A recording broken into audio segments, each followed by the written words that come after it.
It's an honor and a privilege to come here. Thank you, Andrea, for sharing the joys of alcohol, I guess. And it's an honor to be sharing a podium with Pedro Brugada, who's been an inspiration and really a pioneer in the field and a reference for me for many years.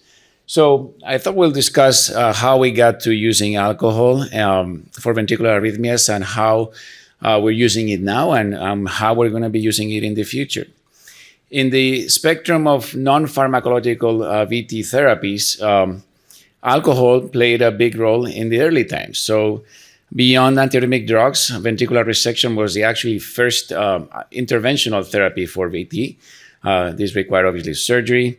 DC shocks were tried later. And then in 1989, Dr. Brugada presented the revolutionary data showing that with intraarterial ethanol, ventricular arrhythmias in the context of ischemic VT could be treated. Then radiofrequency took over and then overshadowed everything else. And then it became, the standard of care for many, many years. Probably now will be surpassed by PFA and others. So alcohol seemed to have played a very transient role in the treatment of AFib. This is a picture that I'm sure Dr. Brugada will elaborate later, but showing how cannulating the artery that fed an ischemic substrate and injecting first cold saline to see if it would interrupt the tachycardia, followed by ethanol, led to a successful therapy. Over the years, alcohol became a bailout strategy. There was early series by Neil Kay that showed, yes, it could be done. Yes, it was difficult. Yes, sometimes it led to complications, AV block, sometimes unintended effects of alcohol, with a moderate efficacy in patients that were refractory to radiofrequency. Perhaps the group in Boston with Bill Stevenson had the most thorough experience in bailout strategies when radiofrequency failed. And as part of the spectrum of bailout strategies, we had transcoronary ethanol ablation, but also we had surgical cryoablation, epicardial windows, combined approaches. Overall, the role of alcohol seemed to be modest and a modest but valuable strategy for radiofrequency ablation failures. And that seemed to be the kind of the status quo of alcohol.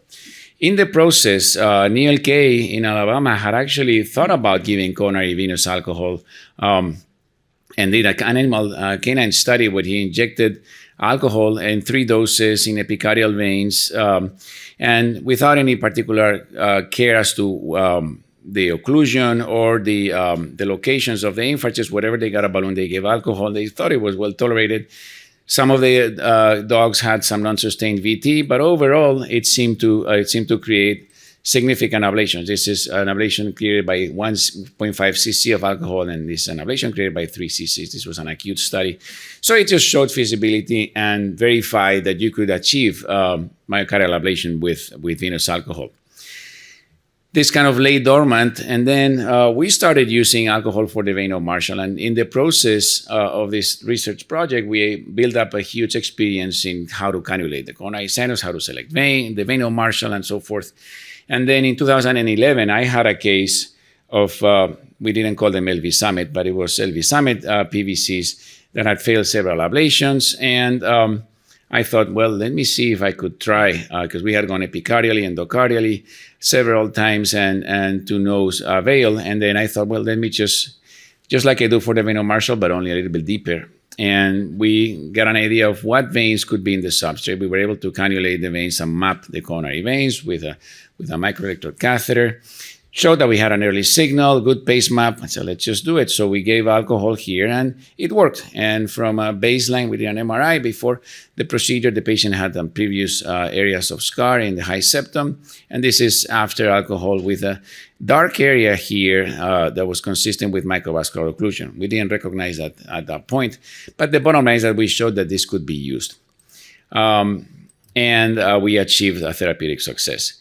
So why the venous approach? Well, it's an unobstructed vascular access to targeted myocardium, and it's unaffected by disease processes. It's a welcoming anatomy free of arterial complications. You can even dissect the coronary sinus and still survive the case. If you don't have a rupture, you can still keep going on. We are familiar with catheterizing the coronary sinus. We have a lot of tools to instrument coronary veins from our experience in left ventricular lead delivery. It doesn't matter so much if you don't have complete seal of the vein. It's not like coronary arteries where you really want the artery to be sealed with the balloon occlusion.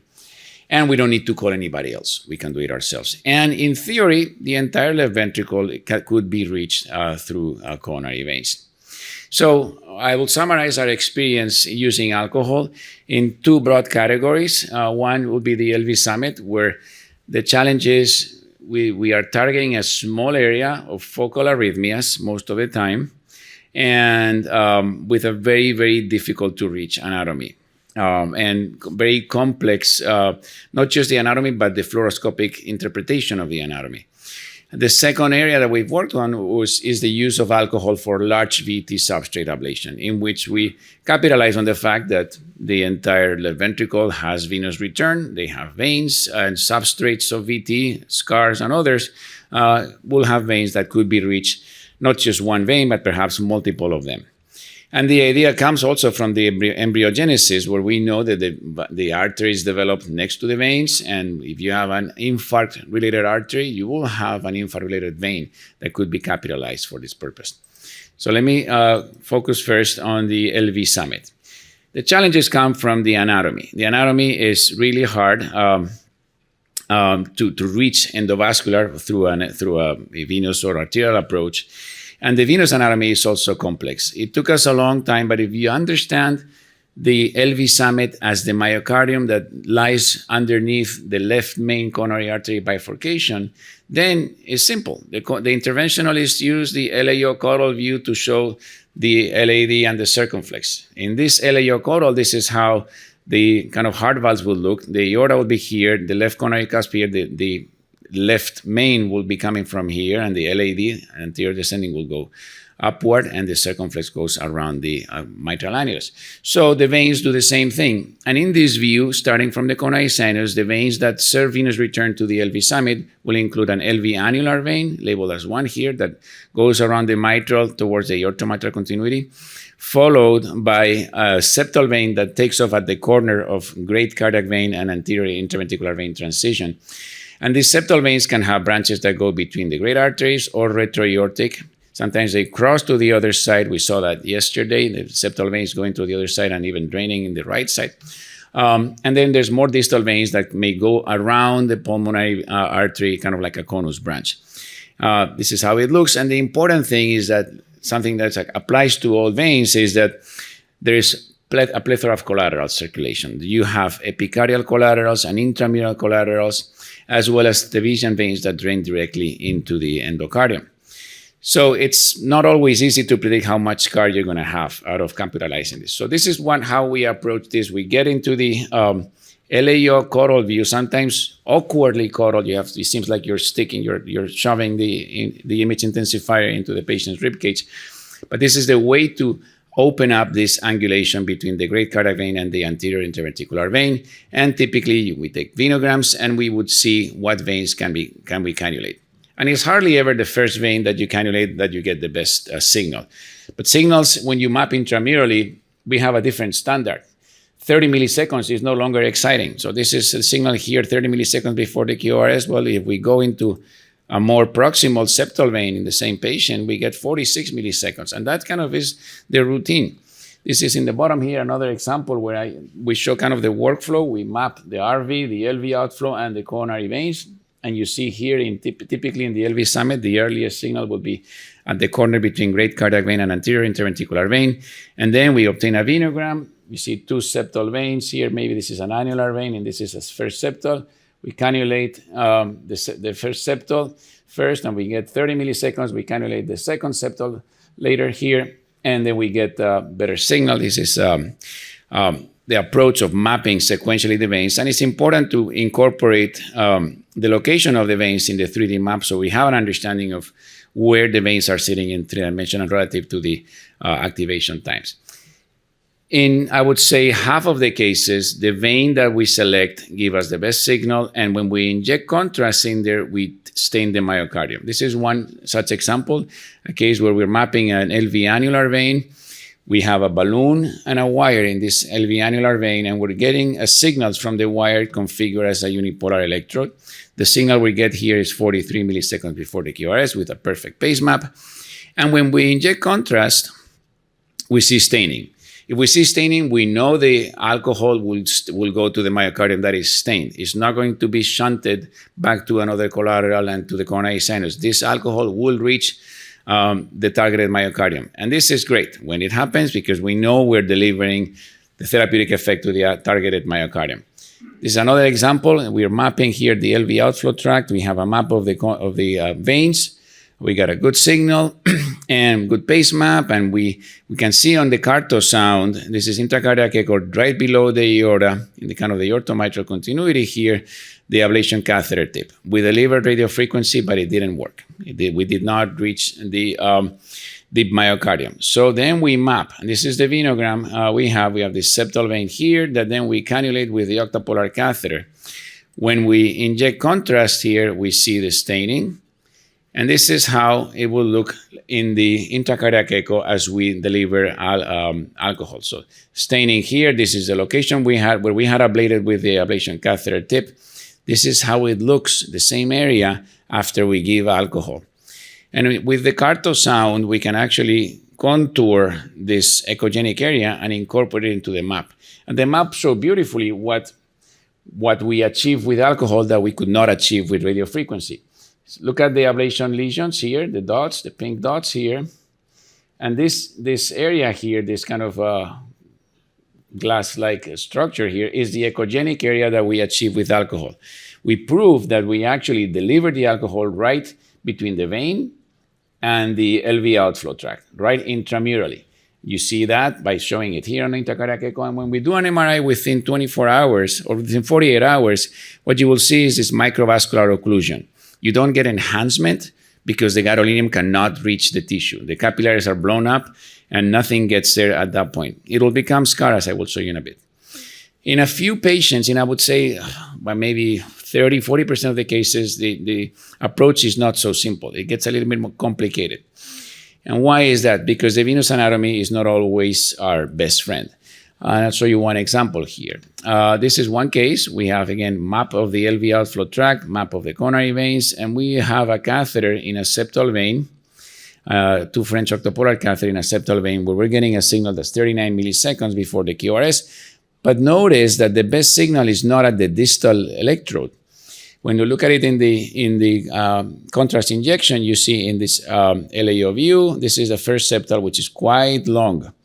The catheter is deep in this septal. When you look at it in the RAO view, this is that first septal that is tortuous and continues deep into the septum. This is where we have the octapolar catheter. Remember that the best signal was not distal, was actually here. So how do we limit the alcohol to just that area?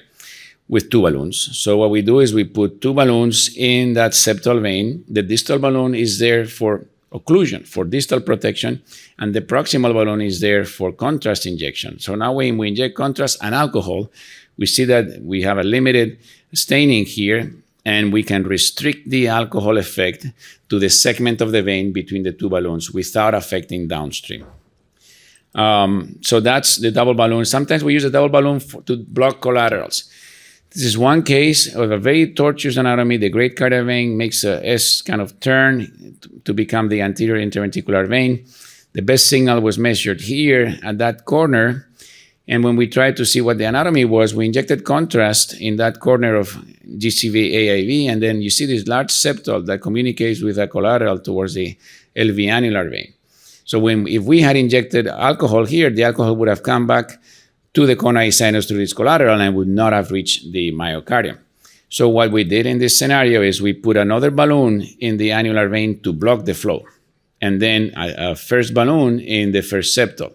So balloon 1 is used to deliver alcohol. Balloon 2 is used to block the collateral flow. And when we inject contrast, you can see how now it's restricted there. We stain the myocardium, then we give alcohol, and we get the desired effect. Sometimes we use alcohol directly in two veins simultaneously. This is another example. We call it crossfire approach here. We have This is the venogram. We had 2 veins. We were able, in this case, to have 2 catheters, one in each vein. The best signal was distal. In both catheters, very similar timings. In this case, when we injected contrast in the distal vein, same thing. Collateral flow would bring the contrast back to the LV annular vein and preventing tissue reach. So we put 2 balloons and we deliver alcohol through both at the same time. This is the area of microvascular occlusion in the MRI 1 day later.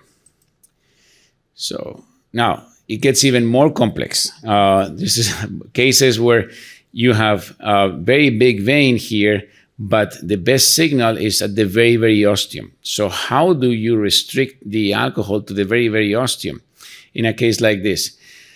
My friend had delivered radiofrequency in this area and had no effect, and this is kind of a very dangerous radiofrequency because it's right at the next to the left coronary cusp, close to the coronary artery.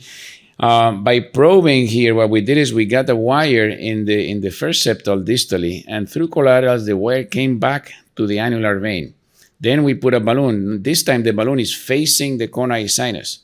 So it's antegrade ethanol flow, ethanol injection if we were to give it there. But what would be the advantage? Well, if we manage to restrict the flow in the coronary sinus and we restrict it here, it would work. So we put a second balloon in the main coronary sinus, like this. Is a bigger balloon just to block flow, and then we inject contrast and alcohol later through the first balloon in an antegrade fashion, restricting the alcohol to the targeted tissue.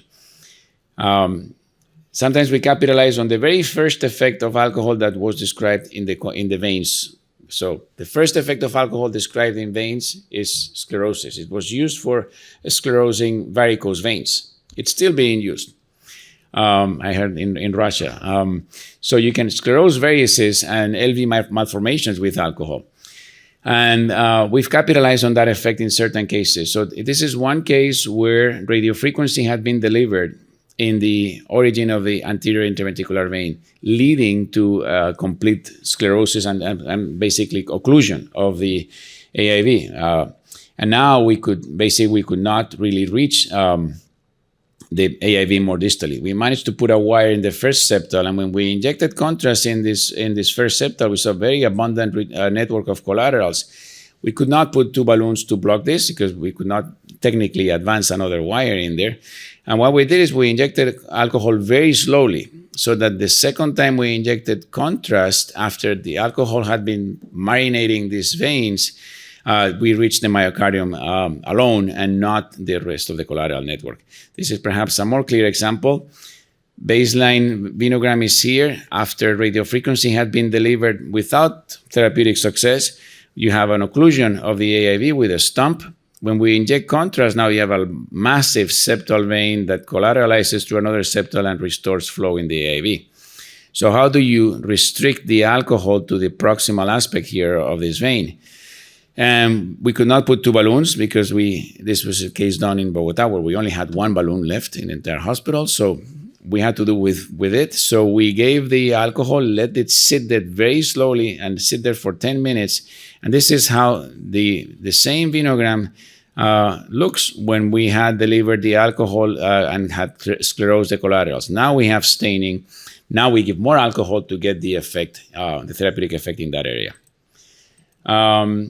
So where is the scar after we give LV summit venous ethanol? We can see it live developing in front of our eyes on intracardiac echo, and we can, like I said, contour this echogenic area and make it part of the map. These are 10 examples of baseline intracardiac echo images, and then after alcohol showing the new echogenicity where we're targeting the myocardium. We can actually get a volume assessment, volume measurement of the echogenic area. And then we've seen it on MRI later on. Now, all of these cases that we have MRIs on had been previously ablated with failed radiofrequency. So these scars are a mix of radiofrequency and alcohol. But what we can see is that the scars is in the location of the targeted myocardium in the LV summit. And when we do serial MRI studies, what we see is that the microvascular occlusion that I mentioned earlier, as seen in MRIs within 48 hours, which is dark areas of myocardium, will become scar and conventional scar by delayed enhancement. Sometimes even after 44 days, there's still microvascular occlusion, and it takes longer. This is 220 days. You see how this scar has become a regular gadolinium-enhanced scar. Same example here, microvascular occlusion, 1 day post-alcohol, 210 days, it becomes regular scar. These are more examples, perhaps very dramatic scars. Again, these are combinations of RF and alcohol. The bottom line is that we measured the alcohol and RF-induced scar as a median of 4 cc's, which is big volume for a focal ablation. But we had no adverse effects in the structural integrity of the left ventricle. The diastolic diameter of the LV, if anything, decreased. The ejection fraction, if anything, increased because of eliminating the PVCs. And this is the volume of scars that we can measure. We have a small series of cases with alcohol only as the first and only therapeutic strategy. And the truth is that with more and more experience and more confidence, if I map the coronary veins and I see that the signal is better in a coronary vein, better than the endocardium in the RV or LV, I don't waste time with radiofrequency, I just go with alcohol. And these are examples of exclusively alcohol-treated PVCs from the LV summit, showing microvascular occlusion within 1 day, replaced by scar at 41 days, and it's a similar story here. So it can be used as the only treatment. So this summarizes here our experience using alcohol for LV summit. We've delineated the venous anatomy of the LV summit and defined the LAO coral as the best projection to get an understanding of it. We've defined how to deal with collateral flow, how to deal with large veins and suboptimal or transient responses.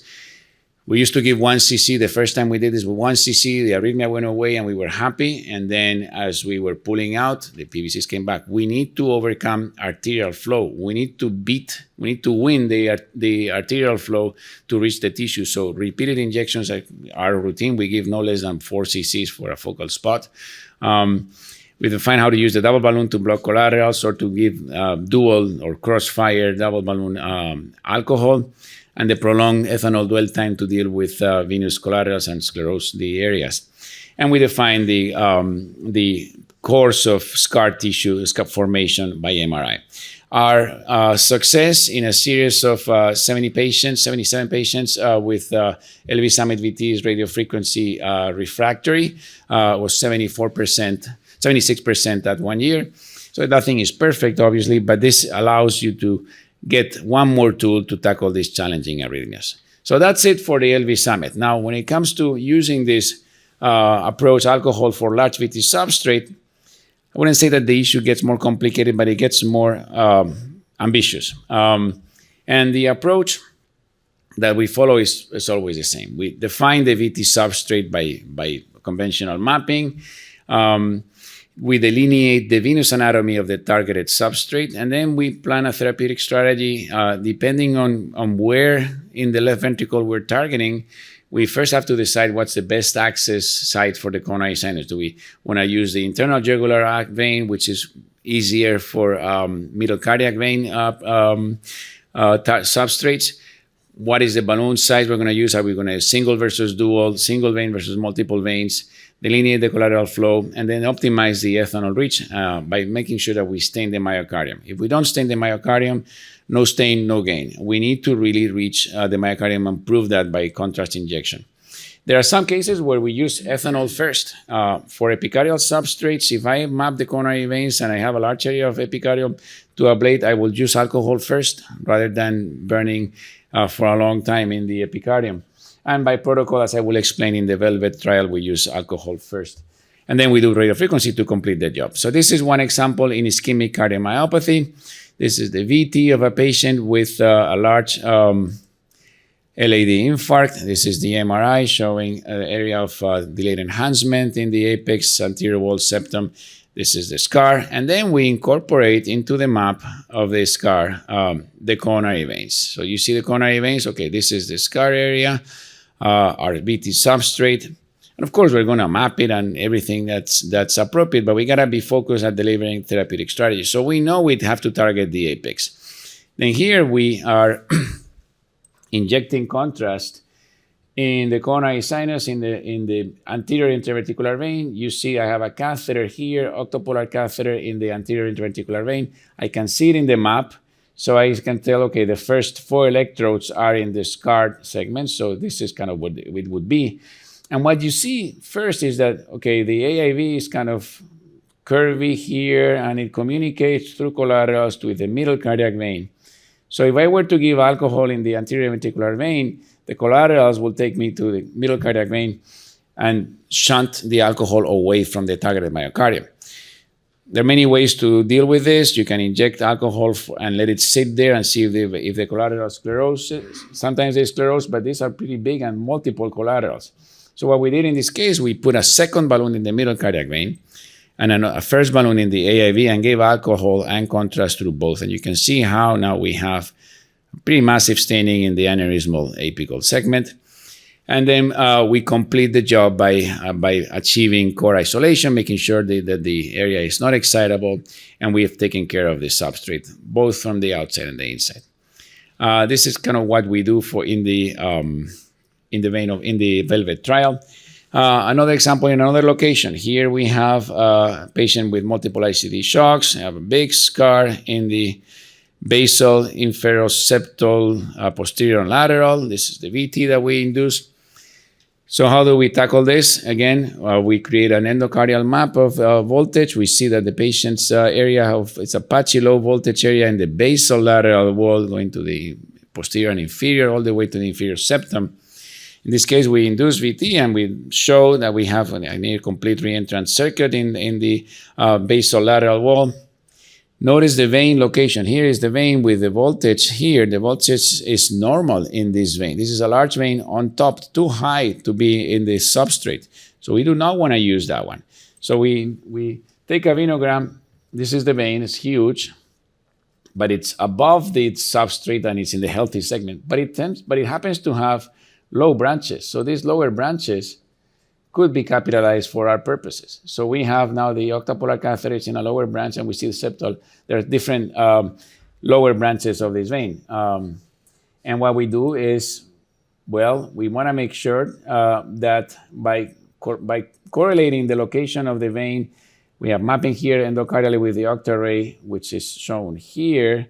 We see that this vein is where the octarray is, and the octarray is in the scar. So it's a legitimate target. So in this case, we gave alcohol in this vein, no double balloon, just single balloon. Then came back a little bit more proximal. You see now the staining. So we're reaching the myocardium.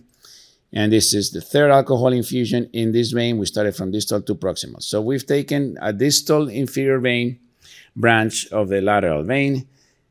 Then we go, let me see the next one. I need to go to the next slide. Let me see. Okay. I have so many movies on this one that it's... Okay, so then we find a more proximal branch of this lateral vein. And it's still fair game to treat this. This is within the substrate, so we give more alcohol in that vein. Notice also when we map these veins, we get signals. You see how late these signals relative to the endocardial octarray signals. So it's very different activation times from endo to epi. You see the staining, so we're reaching the myocardium, and you can see how we are actually targeting where we want to target. We thought we were done. Well, the first thing we saw in this case is that we induce echogenicity, and this echogenicity, we can put it in the map. We do the contour and look at it where it is. So it's targeting some of the substrate, but not the entire. And then we go lower and we find another vein. So here we have a lower vein, which is on the lower edge of the scar. This is where the octarray was. This is where the scar is, and this vein is immediately below, but this vein is kind of big and it continues. So what we did is we put two balloons, one for distal protection, one for alcohol, and we give alcohol along the course of this vein, achieving a new area of echogenicity, getting rid of endocardial late potentials here that are gone, and achieving a more complete substrate ablation. This is the echogenicity that we achieve in the second vein. And then we, of course, complete the job with radiofrequency. This way, we are achieving an epi-endo ablation of the substrate without ever reaching the epicardium. But when we want to reach the epicardium, it's actually pretty good. It's actually where this technique, I would say, it shines the most. This is a case of sarcoidosis.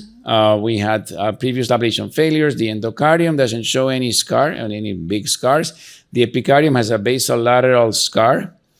And where are the veins? So we then put here we have a decapolar catheter in a large lateral vein, and you see this proximal branch that had a lot of branches here, and then we incorporate that into the map.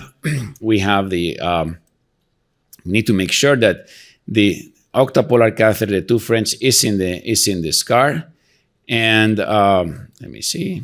Okay. Here is the octapolar catheter in the middle of the scar, in the middle of the epicardial scar. And therefore, we prove that it is fair game to treat that entire vein. We use the double balloon approach. This is the map, epicardial map after alcohol. You can compare this patchy scar in the lateral wall. This is a pretty massive and very quick ablation achieved primarily epicardially. And this is how it looks at baseline on intracardiac echo. You can see this is diseased. And look at how it looks after alcohol. This is a very nice epi-to-endo large substrate ablation achieved with alcohol. Now, it takes time to get there, but once you get it, the alcohol is very quick. Another example, sorry, let me see if I come back. Another example of sarcoidosis where we map epicardially and have defined a large area of scar in the epicardium. There was no significant or just only patchy scar endocardially. We have a large anterior interventricular vein. We incorporate that into the map. So in the epicardial map, you see here, this is the anterior interventricular vein. These are areas of late activation during sinus rhythm. This is the signals. These are the signals that we're getting from these late activating areas. Big scar in the entire front. And if you were to tackle this with radio frequency, you would spend all day burning to get rid of these. These are large areas that we need to burn. So you figure, okay, if this anterior interventricular vein had a branch going around this area and another branch going around this area, wouldn't it be nice?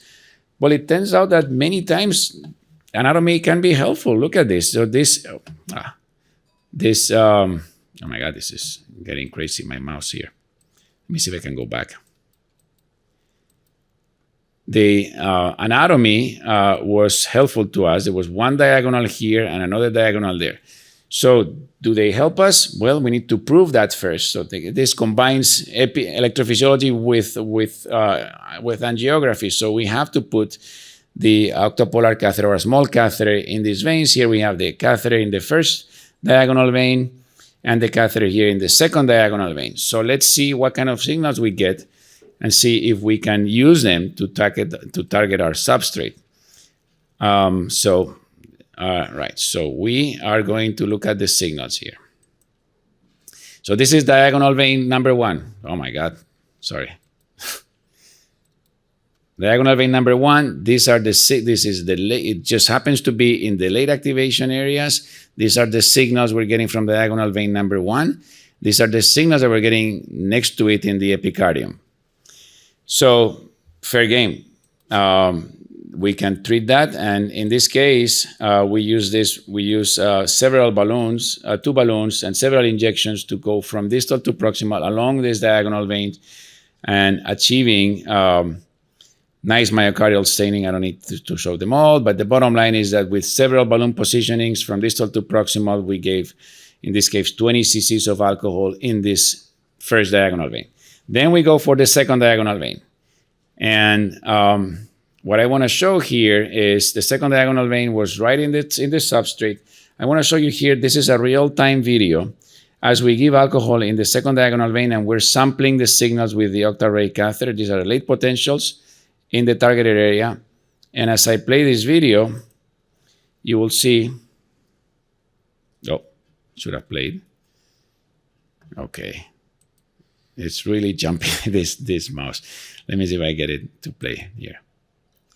Cannot play media. Okay, it's sad because you could see that within seconds the signals go away. This is what happens before and after. Compare the signals before ablation and after ablation with alcohol. Now, it is important that we show that we have staining. In this case, the media is not playing, but what I was showing here is that when I injected through this balloon here and I was getting collateral flow, I let the alcohol sit there, and then I repeated the injection and we had staining. It's not playing, but that's okay. What I showed is the important thing is how the signals can really melt with alcohol. Sometimes this is useful in cases where epicardial access is never going to be available, like patients with an LVAD VT. Very challenging to treat, particularly when the substrate is not primarily endocardially. And alcohol is still available. This is a case where we gave alcohol in a middle cardiac vein. Similar to what I showed in the LV Summit case, alcohol in coronary veins for large substrates first leads to microvascular occlusion. And you can see that as dark areas in the MRI done within 48 hours that get later replaced by conventional delayed enhancement and scar tissue. This is different examples. You see how it looks within 1 day, and then 1 month later it's all scarred. And it's primarily endo to epi. So we put together a series of 44 patients that we use this approach as I described. The patients, half of them were ischemic, half of the ischemics were circumflex infarcts, and the half that were non-ischemic, 18 of them were idiopathic, 3 sarcoidosis and 2 Chagas. The patients, half of them came in VT storm, and half of them were on a high-dose IV amiodarone or combined antiarrhythmic drugs. And we basically use this approach and tackle the arrhythmias, the substrate with venous alcohol combined with radiofrequency first. These were all radiofrequency failures. And we achieve freedom from VT in 74% of radiofrequency ablation failures. Now, does that mean that we can prevent 74% of our radiofrequency failures? Perhaps. This is what we're using as a hypothesis to be proven in a prospective study. You can look at the episodes before alcohol and after alcohol, dramatic reduction, and the dramatic simplification of the antiarrhythmic drug therapy. So this is how we have made progress with this approach. This is the future. Well, the future, I will show you, will be a randomized trial. Adverse events can happen. In our trial experience of 158 patients treated with alcohol, 83 were LV Summit and 75, this is as of last week, have been large substrate ablations. We have had 6 occurrences of pericarditis, 2 of them requiring repeated drainage, and 1 case of lateral vein perforation. This was a case where after delivering alcohol over a large vein, we had contrast injection here. The movie is not playing, but contrast injection was leaking to the pericardium.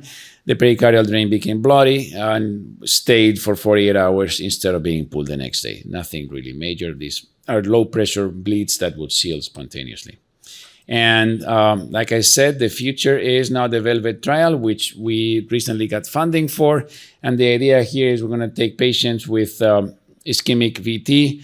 We're going to do some pre-procedure imaging to understand how alcohol or how radiofrequency works. And we're doing pre-procedure and then post-procedure MRIs in everyone. The patients get randomized to either endocardial catheter ablation alone or combined with alcohol infusion in the coronary veins. And we will follow the patients at 1, 3, 6, and 12 months with ICD. And we will basically define the clinical and procedural outcomes as well as imaging outcomes. We're trying to use this carbon 11 hydroxyephedrine PET scan that actually defines not only this PET will define perfusion, viability, and also innervation, which is an area that we're trying to learn more mechanistically how it plays a role in the VT. So to conclude, I hope I've convinced you that ethanol is a powerful ablative agent, that when delivered through coronary veins, it can deliver effective intramural ablation. And its therapeutic success depends on appropriate vein selection and adequate myocardial reach, as proven by myocardial staining. The ablative effect is near immediate and sustained provided that myocardial reach is achieved.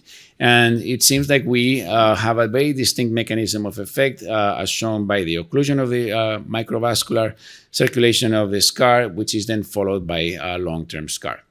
So I'll stop there. Thank you very much for your attention.